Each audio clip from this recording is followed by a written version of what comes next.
If you don't have a passport, this bill could make it harder for you to vote, and that's not by accident. The SAVE Act just passed the House. So what does it do? It requires documentary proof of citizenship to register for federal elections. That means a passport or a birth certificate that matches your current legal name. Now, here's the problem. Roughly half of Americans do not have a valid passport. That's tens of millions of people.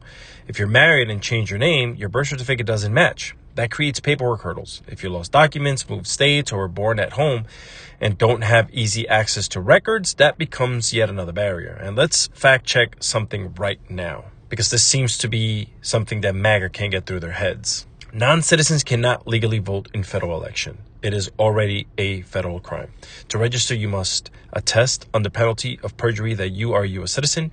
In most states, you need identification to register or vote, and you cannot obtain a real ID or state ID without lawful documentation. So this narrative that illegals are voting in massive numbers has never been supported by evidence. Study after study, court case after court case, including cases reviewed after 2020 election, found no widespread non-citizen voting that would alter any results. So what does this actually do?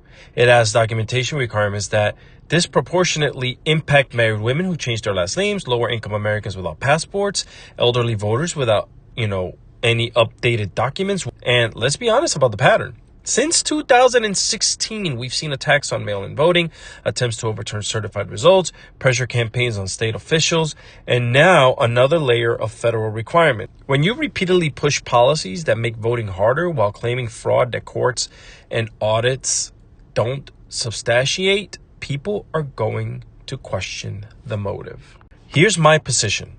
If your ideas are strong, you don't need to make it harder for citizens to vote. You compete, you win, or you lose.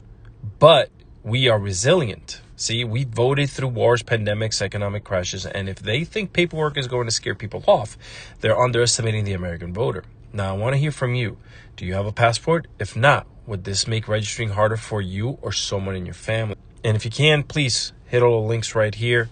Like, follow, repost. We want to get the word out to everyone. Let's stay focused here. Let's hope that this doesn't make it to another level and it becomes law.